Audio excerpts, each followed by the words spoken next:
He tried everything to get him to respond, toys, treats, even long walks through the woods behind his house.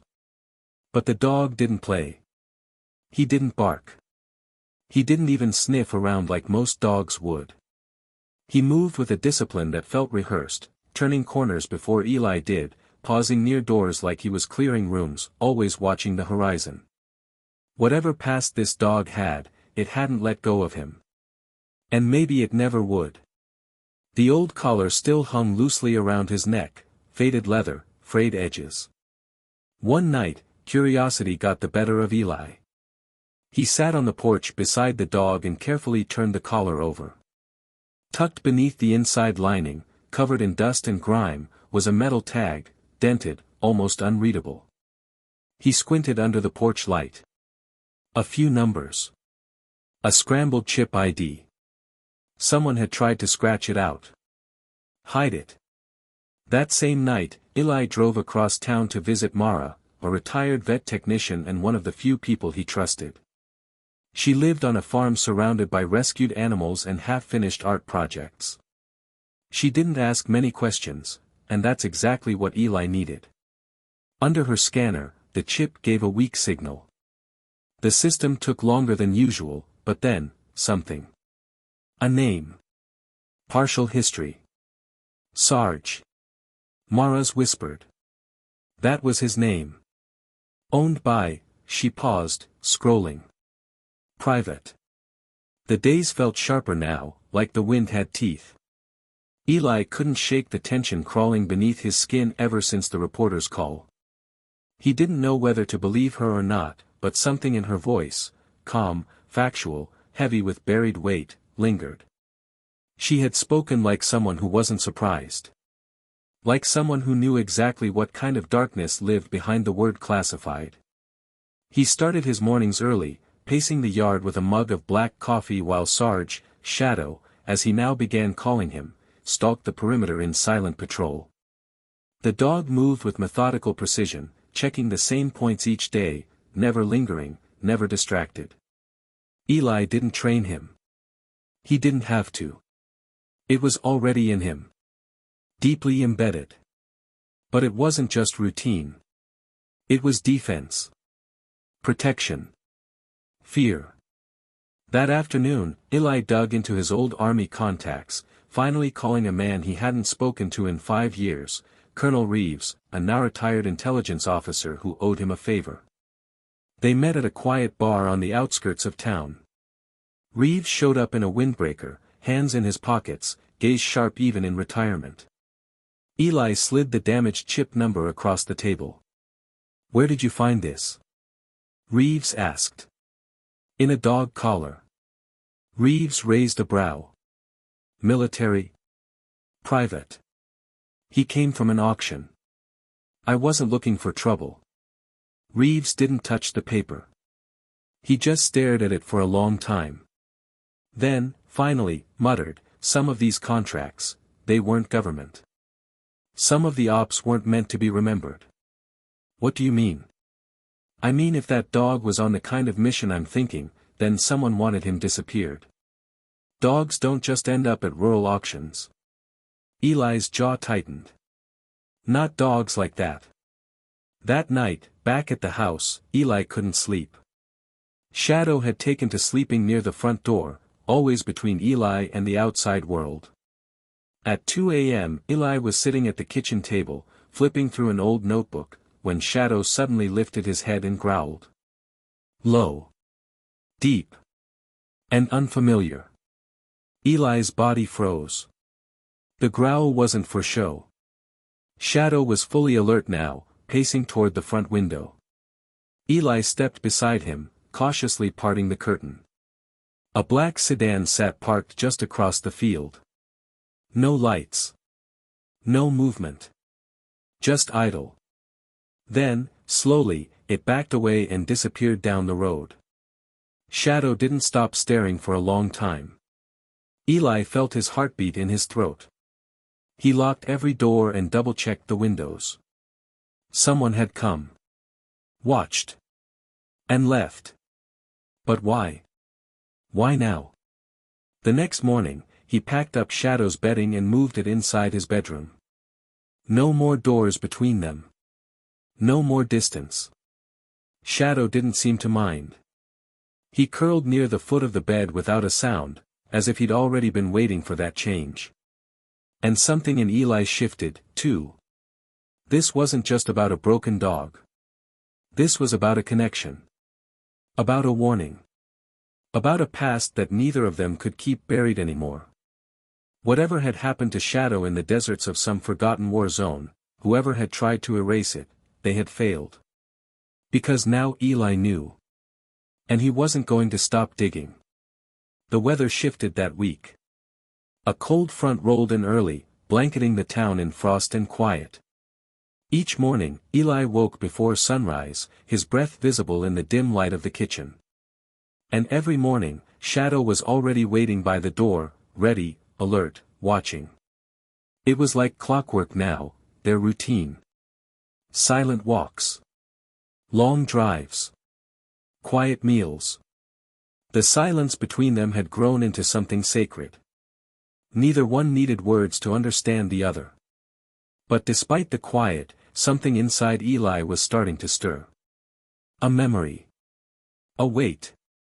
The kind of pressure that builds not from noise but from the absence of it.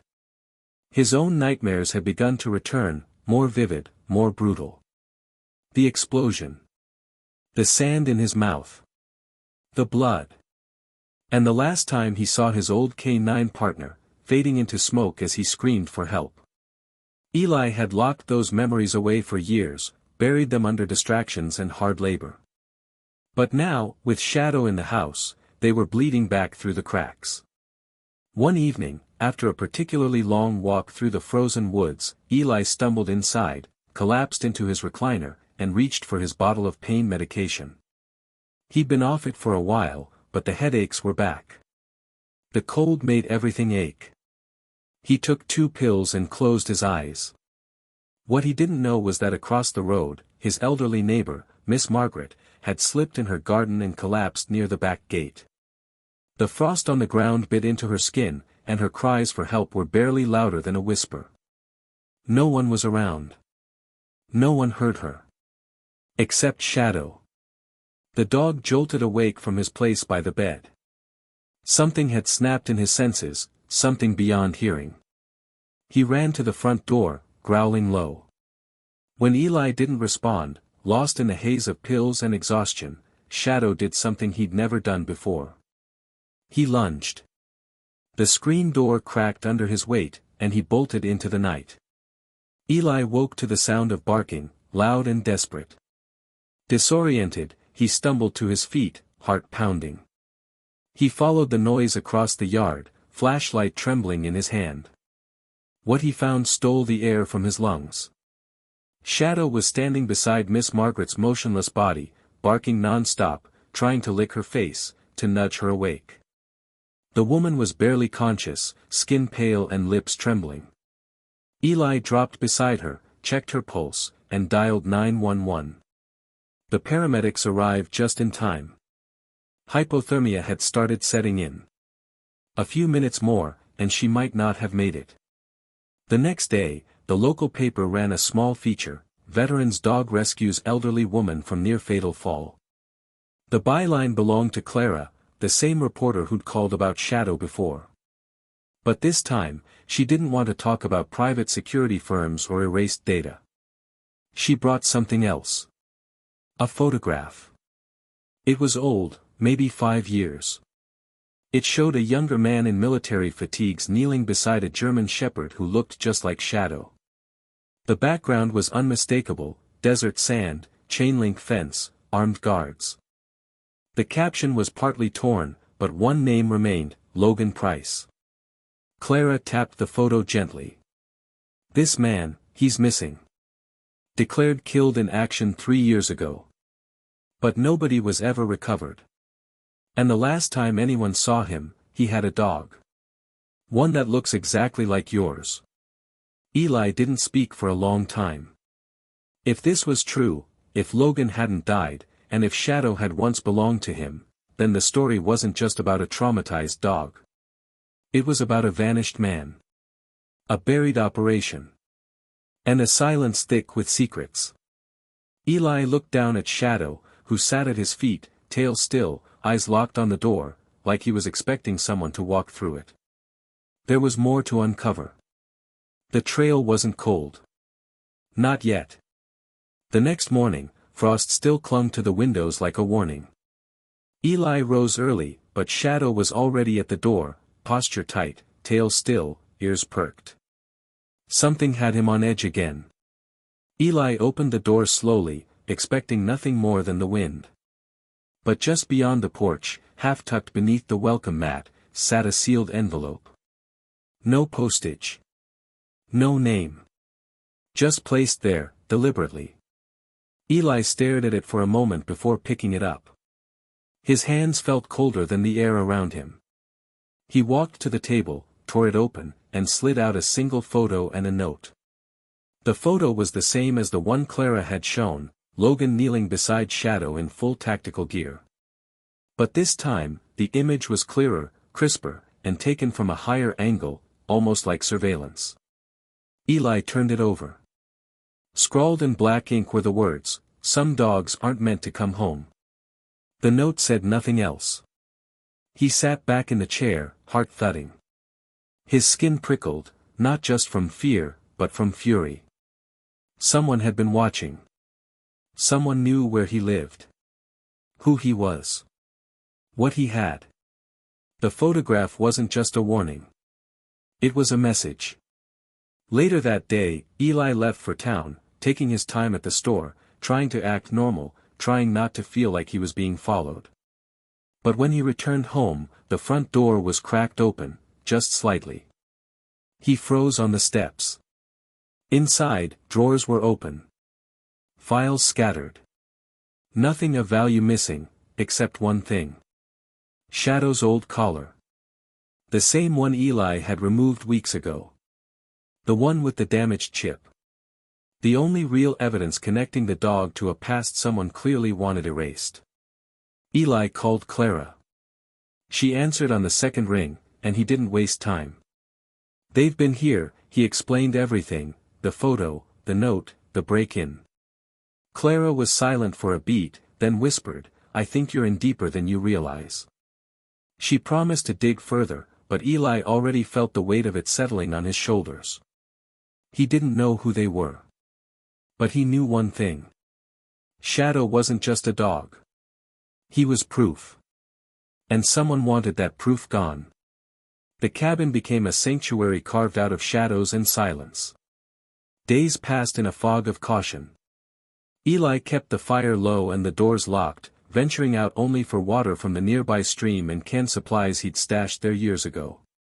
But even as the fear lingered just beneath the surface, something else began to grow between man and dog, trust. Deeper and truer than any Eli had felt in years. Shadow never left his side. He followed Eli from room to room, responding not to commands but to presence.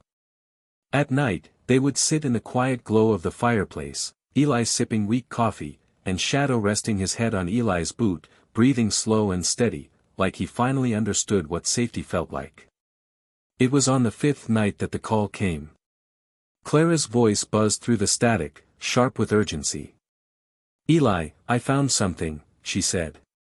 "You're not going to believe it." She emailed over a scan document. An old military file, redacted and patched together from whistleblower leaks and archive logs. The name Logan Price appeared at the top, alongside a code word, Project Echo Watch. A covert ops unit. Denied by the government. Privately funded. Operated in the gray between legal and illegal. Attached to the file was a second photo, one Eli hadn't seen before. It was Logan, clearly wounded, arm in a sling, being led by Shadow through a dusty evacuation zone. In the corner, time-stamped, was a date, nearly a year after Logan had supposedly been declared dead. Clara spoke softly. "Eli, he didn't die in that mission. He survived." There were whispers about a rogue handler who vanished after an ambush, someone who knew too much. "I think Logan went into hiding." Eli stared at the screen. Where would he go? I don't know, Clara said. But I found something strange. A trail of small veterinary visits across 3 states. Each under a different alias. Same breed. Same limp. Same scar under the ear. And the last one was near a coastal town 4 hours south of you.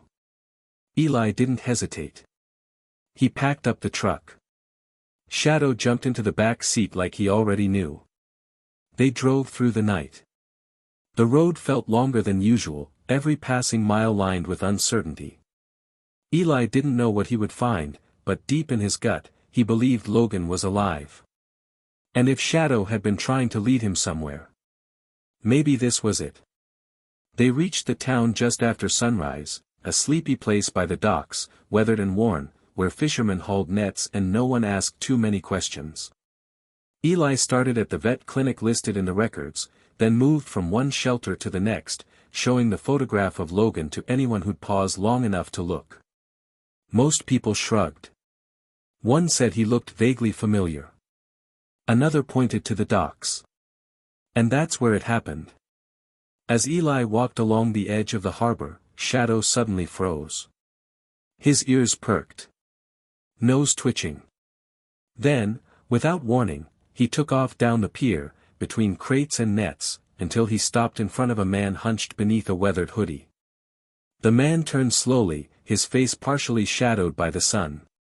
Eli's heart caught in his throat. The man dropped to his knees. Shadow didn't bark. Didn't lunge. He stepped forward, and rested his head against the man's chest. The man let out a shaky breath and buried his hands into Shadow's fur. When he looked up, Eli saw everything in his eyes. Pain. Recognition. Disbelief. "Logan," he whispered. The man nodded. "I thought you were dead." "I was supposed to be." And in that moment, the silence broke, not the kind that screamed through war zones, but the kind that came from 2 broken souls realizing they were no longer alone in the fight to be remembered. For a long moment, neither of them spoke. Eli stood a few feet back, letting the scene sink in. Shadow nestled into Logan's chest, both of them breathing as if the world around them had vanished. It was as if time had folded in on itself, undoing years of silence and unanswered questions. Shadow hadn't just found his handler, he had found his reason again. And Logan, his eyes sunken, face partially scarred, posture worn down by isolation, looked like a man who had finally been given permission to breathe. When Logan finally stood, his voice cracked like drywood. "I never thought I'd see him again. Or anyone." Eli nodded slowly. He waited all this time. He waited. They sat by the water's edge, talking in fragments, shards of the past coming together like broken glass slowly reassembled. Logan explained the mission gone wrong, the ambush that wasn't supposed to happen, the betrayal that left his unit stranded. Shadow had dragged him through sand and fire to safety, refusing to leave even when the evac team arrived. But once Logan was airlifted out and labeled presumed dead, everything else unraveled. There was no one to claim the dog. No one to fight for him. "I couldn't go back," Logan said. "They would have silenced me. I had too much. I saw too much. And I couldn't risk him being a part of that again. So he disappeared. Changed his name. Moved from place to place. Watched the news from the shadows." But when Clara's article finally surfaced and Shadow's rescue made headlines, he knew it was time. They drove back to Eli's cabin together, Logan in the passenger seat this time, Shadow stretched between them. It was quiet. But not tense. It was the kind of silence only earned through shared wounds. In the weeks that followed, Clara worked tirelessly with her editor to piece together the entire story. The exposé hit digital presses like a lightning bolt, the forgotten dog, a K-9's escape from the war they tried to erase. Within hours, it exploded. Major networks picked it up. Veterans from across the country rallied in support. Donations poured in to support retired service dogs. And most importantly, the truth. The truth they tried to bury was finally seen. Eli and Logan were invited to testify before a special congressional committee investigating the oversight of private military contractors. They stood side by side in that cold, echoing hall, with Shadow at their feet, older now, graying slightly around the muzzle, but proud. Calm. The kind of calm that comes when a mission is finally complete. When Eli was asked why he took the dog home that day, his voice didn't waver. Because he looked like he'd already been through hell. And I knew what that felt like. Logan added softly, he saved my life once. And then he saved it again by finding Eli. The committee paused in silence. No crossfire of questions. No rebuttals. Just acknowledgement. Months later, back in the small coastal town, Logan opened a modest therapy center for veterans and their service animals. Eli helped design the program, combining canine rescue with rehabilitation for wounded soldiers. They named the center Echo Watch, not as a reminder of the project that failed them, but as a promise that their stories wouldn't echo in silence anymore.